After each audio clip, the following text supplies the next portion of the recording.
Hi YouTube. Right, I've come to a place today that I've been to before, and it's called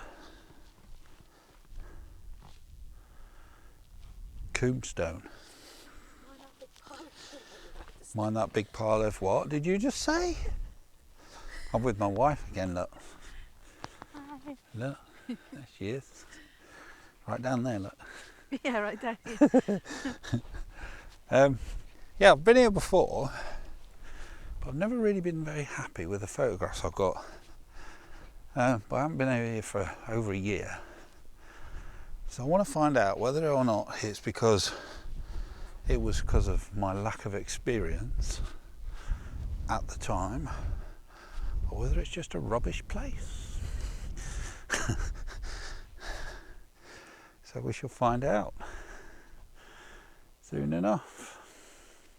Or maybe it's me that's just rubbish. We shall see. Just got to watch the piles of horse poo, because they're everywhere. Because there's lots of ponies around here. Wild ponies. Right, so we've got lots of rocks here and interesting features. Quite a few trees dotted around as well.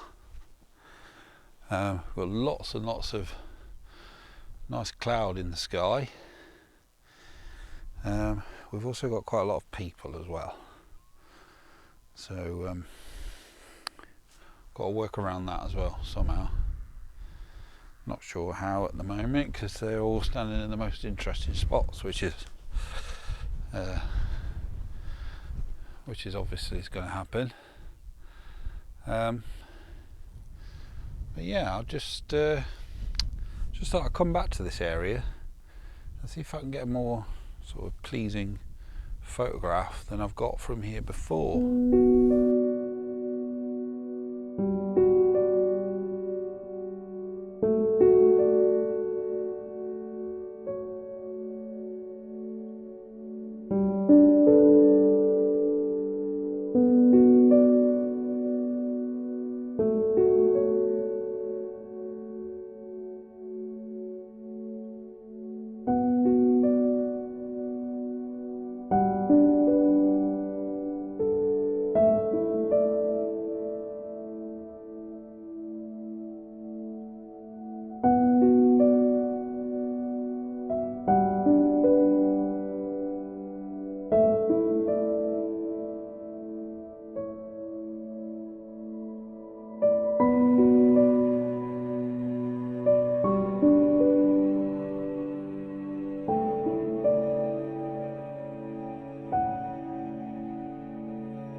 This is the problem you see when you're trying to do landscape photography in a popular area.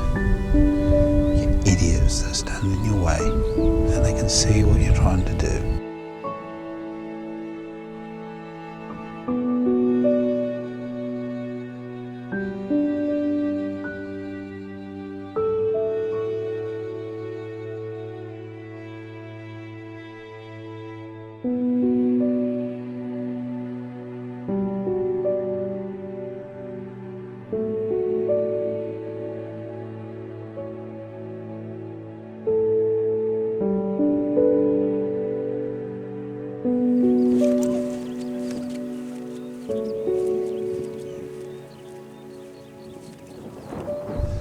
So I finally got the shot I was after over there of the rocks. It was at f11, ISO 50, and I think it was a 4-second shot. And I had the polarizer, the grad filter, and the 6-stop on to try and bring down the sky and help the dynamic range a little bit. The people finally dispersed out of the way. They're just the scourge of landscape photographers everywhere, aren't they? People. Anyway, the shot I've lined up at the moment is a couple of really nice hawthorn trees. They've got lots of branches all twisting into one another. So they're really exciting so they look really interesting with lots of textures going on. And then I've got the rocks in the background there. There is quite a bit of wind, so we might have an issue with moving branches. So I might have to do this with quite a fast shutter speed with no filters on. So let's see what we can do here with regards to my settings. Okay, so at f11, I think I need to tie this strap up because it's blowing around in the wind quite a lot. So yeah, f11.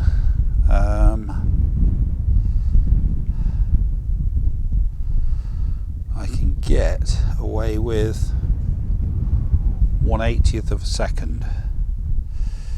If I were to go down to f8, then I can do, let's see, I can do 1/160th of a second. So hopefully that's going to mean I'm not going to get any issues with moving branches.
So my objective today is to shoot everything in black and white, because what I want to do is I want to kind of get a similar mood to some of the really old photographs in some really old Dartmoor books that I've been looking at.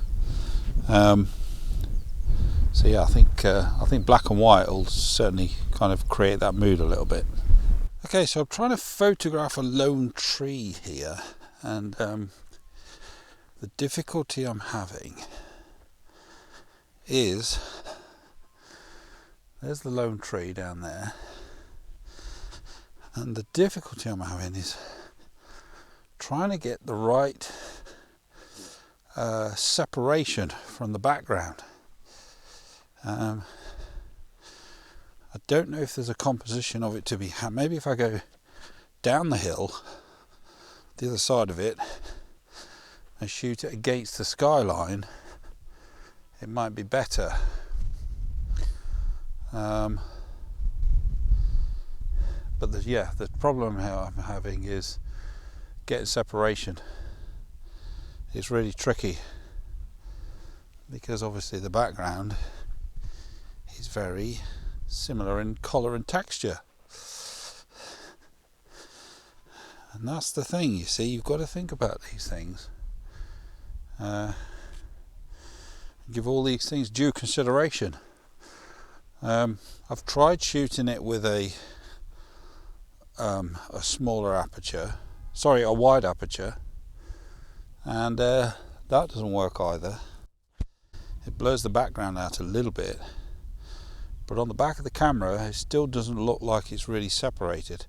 So what I've decided is I'm going to get really close up to the tree, and I'm going to try a completely different composition, looking straight across that valley there. and see if that works. Which means I'm going to have to change my lens. I've been using the 70-300 Tamron lens. I'm going to have to change back to my 24-105, shoot wide, close up to the tree, so that I can get the valley and some of the sky, which will then hopefully give me my separation that I'm looking for. Because that part of the valley is shaded in cloud, and it looks quite dark compared to the tree. So hopefully we'll get separation. Let's see.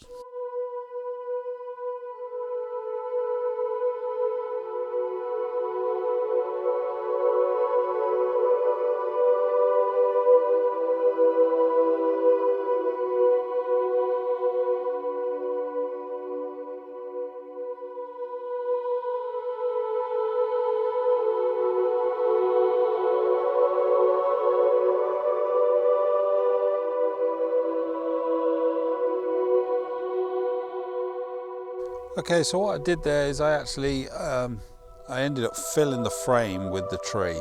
That was the only way I was going to get any separation in the shot. I tried several different compositions, but eventually the one that worked the best was by filling the frame with the tree. Yeah, so when you're working your compositions, try several different shots, have a look at them on the back of your camera, and just work the scene, work the composition until you get it right. Sometimes shots are just obvious, you just kind of walk up to them and there they are. They're like a gift really, but a shot like that, you've got to work at it. I really liked the tree and that's why I wanted to photograph it, but sometimes just because an object or a subject looks really good doesn't necessarily mean that the background or even the light is going to work with it. So sometimes you have to work it a little bit. Anyway, I'm going to end the video there. Sorry if it seems a little bit bodged together, but there's been quite a lot of people here, so I've had to work around that. But anyway, hope you enjoyed it, and give us a like, give us a subscribe, leave us some comments, and I'll see you in the next video.